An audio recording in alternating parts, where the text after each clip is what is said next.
like I'm legit now. Let's just put it like that, man. All my I's is dotted and my T's is crossed, and Be very careful who you talk to, because you'll never know who the informant is, who the cooperating witness may be, and you never know, somebody who was a friend today may have been flipped the night before and become your enemy tomorrow.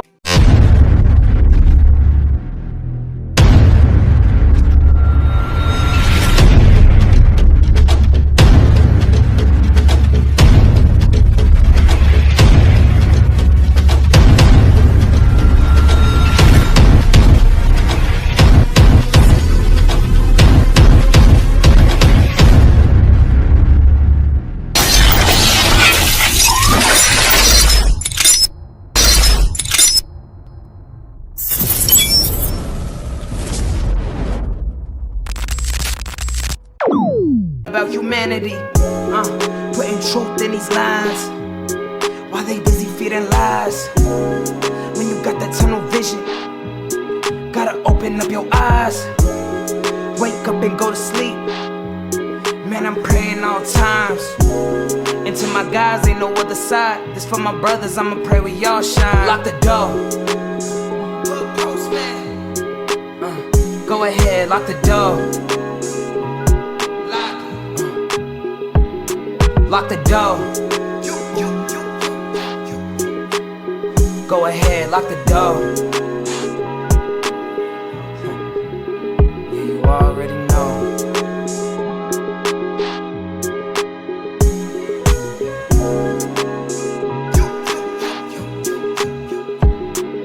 Depending on the lessons, some people eat, some people learn. But the game is gonna send you a bill. Lock the door. Open the door. Professor Belly Bear opening the door. I got Sparks, man. How you doing, Sparks? I'm doing all right, man. How y'all out there, man? Everything. What's up, man? Good to be sharing time and space with you, man. Congratulations, newlywed, just married. How does it feel, man? Like like I'm legit now. Let's just put it like that, man. All my I's is dotted and my T's is crossed, and basically, man, this is what you do in this society. And then when you find the one you love, that's really what you do. So, man, it got me feeling good, bro. Man, salute to you guys, man. Once again, congrats, man. And you had another surprise. Your brother came home. Indeed, man, and that was special, because we've been separated, man, we was on the yard together a couple of times, but by and large, we've been separated, man, for 44 years. He's home. And yeah, that's a great. And that definitely had to be very impactful to have him, not only to be home but be there for your wedding. Oh yes, it was special. I had him on one side, I had my father on the other, family and friends, man, and I couldn't ask for nothing more, because he's one that really deserved to be home, to be free, and you can't even explain the feeling. It's surreal, but yes. How long did he actually spend He went behind those walls? He went in 1982, and he got out in 25, so 43 years, bro. Oh my God. 43 years. 43 years. Yes, sir. Prison is a complex entity, and it created mankind, limits your open environment to where people feel that your cage has become your home, but it's not your habitat. The Creator created you for the open environment, but man, through his constructs and his systems and different things, he has created this system that he feels that it's really just control. It's nothing else, and it's for many reasons. But as we get into it, we begin to understand it, because we get educated while inside. And a lot of people, this pains me too, when people, oh man, you prison educated. Okay, do it matter where I got my education from? Yeah, your consciousness, bro. So, no, it doesn't matter, man. Just get it, man. Wake up, man. Smell the motherfucking coffee. But I'm gonna tell you something on the subject of of incarceration. Yeah, being in a cage, man, being locked up like an animal, man, is not humane. And I would suggest you avoid it at all costs. But man, I'm gonna tell you something else, man. When I was in the penitentiary reading, George said, and I didn't understand it at the time, but in one of his books, he said that he was locked up. He was in adjustment center at the time. He said, I'm locked up, man. He said, but all my people in America is locked up. You out there on the street, they just too numb to realize it. What does that mean? You know what I'm saying? What does that mean? But basically, I took it now that I know a little bit more about societies, systems, consciousness, knowledge. Basically, man, we in America, man, the African American, or what you want to call it, man, we numb to the fact that we are somebody that's above and beyond this environment, this system, this capitalism. And that's what he was trying to get at when he made that statement. We're just too numb to realize it. And we worked on from generation to generation as far as bringing us into their, way of life and culture. We don't know our own. When you don't know your own, basically you're locked up. But you don't know you're locked up, but you are. Is it coincidence that the court system, the school system, and the religious system are basically set up in the same way? There's the pews, there's the rows, there's the chairs, and there's somebody sitting in the front. Is that a coincidence? No, those are by design. Those are not coincidences.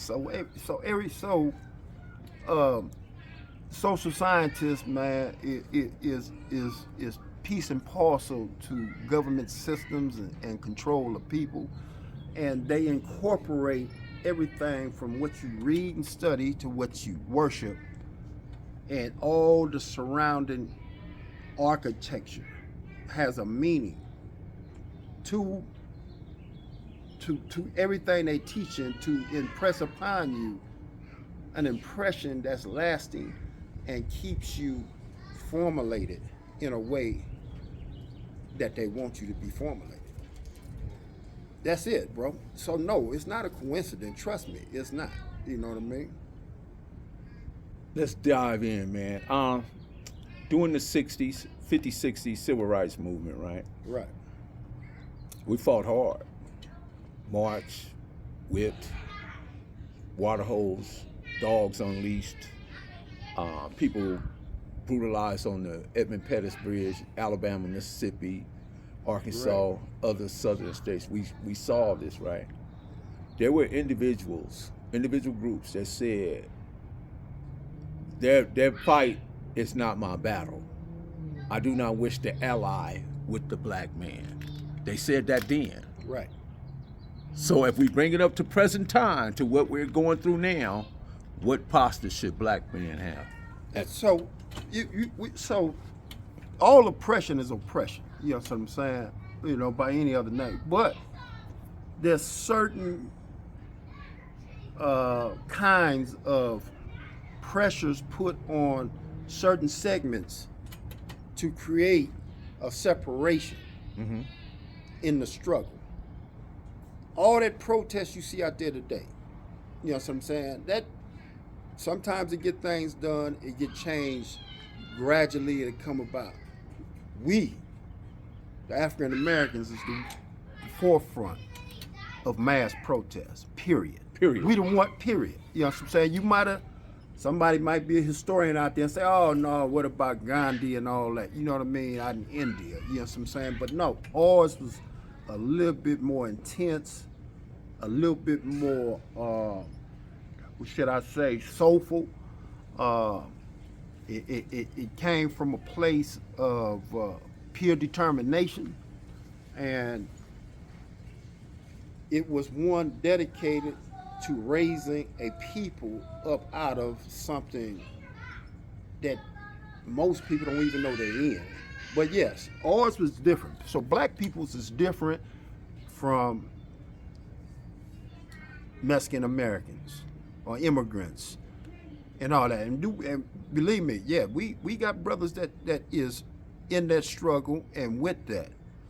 But by that same token, it ain't a civil rights issue, man. It ain't an issue of lifting a whole segment of people. And when those kind of things confront us as a people, are we gonna be there? I think they would get way more cooperation if they put the Mexican flag down and fly the right flag. That is also an issue.